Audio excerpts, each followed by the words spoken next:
अस्सलाम वालेकुम, मेरा नाम डॉक्टर मुख्तियार है और आज मैंने बात करनी है ख़ारिश के बारे में या स्केबीज़ के बारे में कि ये क्या होती है और इसकी अलामात क्या हैं और इसका इलाज क्या होता है।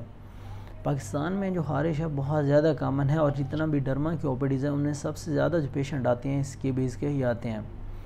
अब जो ख़ारिश है इसका जो फैलने का तरीका वो ये है कि अगर एक बंदे को ख़ारिश हुआ है तो उससे दूसरे बंदे को हो सकती है, या फिर उस बंदे ने जितनी अपनी चीज़ें इस्तेमाल की हैं जैसे बेडशीट्स वगैरह, टॉवल वगैरह, उनसे भी दूसरे बंदे को हो सकती है। लेकिन उसके लिए ये है कि आपका उस पर्सन के साथ या उस पर्सन ने जितनी चीज़ें इस्तेमाल किया उन चीज़ों के साथ 15 से 20 मिनट का अगर कांटेक्ट रहता है तो आपको स्केबीज़ हो सकता है। और इसकी जो अलामात हैं 14 से 17 दिन के अंदर इसकी अलामात आ सकती हैं। तो इसीलिए घर में अगर एक बंदे को भी ख़ारिश है तो सब लोगों को अपना इलाज करवाना चाहिए।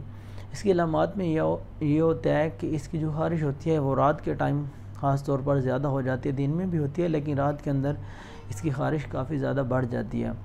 और इसकी जो ख़ारिश है वो आपके पेट के ऊपर हो सकती है, ब्रेस्ट के ऊपर हो सकती है, आपकी जो नाफ है इधर हो सकती है, जो लड़कों के अंदर जेनिटल एरिया होता है उसके अंदर काफ़ी ज़्यादा कॉमन है।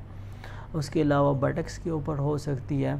मसलन ख़ारिश जिस्म के कॉलर लाइन से लेकर नीचे कहीं भी हो सकती है, लेकिन ये कुछ एरियाज़ हैं जहाँ पे ख़ारिश काफ़ी ज़्यादा कॉमन है। और जो बच्चे होते हैं उसके अंदर उनका सर भी और जो गर्दन है या फेस का एरिया वो इन्वॉल्व हो सकता है, लेकिन बड़ों के अंदर कॉलर लाइन से मसलन नीचे ही ख़ारिश होती है, ऊपर नहीं होती। फेस या जो गर्दन का एरिया है या जो हेड है इसके अंदर ख़ारिश नहीं होती, लेकिन बच्चों के अंदर ये कहीं भी हो सकती है। अब इसका जो इलाज होता है, इलाज के अंदर जो फर्स्ट लाइन इसके लिए हम मेडिसिन देते हैं वो 5% परमेथ्रिन लोशन है और उसको हम पूरे कॉलर लाइन से लेकर नीचे पूरे जिस्म के ऊपर अप्लाई करते हैं। अब इसके अंदर ये होता है कि अक्सर लोग जो गलती करते हैं वो सिर्फ घर में एक बंदे को ख़ारिश हुई है तो वही बंदा लगा रहा होता है। इससे क्या होता है कि वो फिर लोग कभी भी ठीक नहीं हो पाते या वो पेशेंट ख़ुद भी ठीक नहीं हो पाता, क्योंकि उससे छूट के दूसरों को लग जाती है, दूसरों को फिर उससे हो जाती है। तो ये साइकिल ऐसे चलता रहता है घर के अंदर।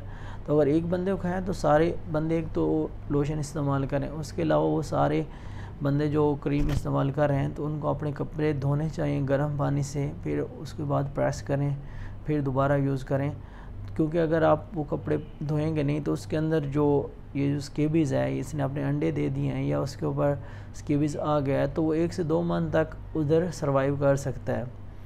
तो इसीलिए कोशिश करें कि अगर एक बंदे को स्केबीज़ हुई है तो घर में सब लोगों का इलाज करवाएं। एक बंदे का अगर आप इलाज करेंगे तो उस घर से ख़ारिश कभी भी नहीं जाएगी। तो कोशिश करेंगे सब लोग इलाज करवाएं। अगर किसी की जो स्केबीज़ है बहुत ज़्यादा ख़राब हो गई है, मसलन एक कॉम्प्लिकेटेड स्केबीज़ हो गए, तो उसके साथ फिर और जो मेडिसन है इम्यूनो कॉम्प्रोमाइज़ अगर कोई पेशेंट है तो उसके लिए फिर एवरमेक्टिन टैबलेट्स वगैरह भी ऐड कर दी जाती हैं, या फिर इंसेक्ट रिपेलेंट्स कुछ हैं वो भी ऐड कर दिए जाते हैं इसके अंदर। लेकिन जो नॉर्मल रूटीन में इस्तेमाल होता है, अगर किसी को ख़ारिश है जो फर्स्ट लाइन ट्रीटमेंट है उसमें परमेथ्रिन लोशन ही इस्तेमाल की जाती है। और पाकिस्तान में ये स्केबियोन है, स्केब फ्री, इस तरह के जो ब्रांड्स हैं उनके नाम से ही आती है।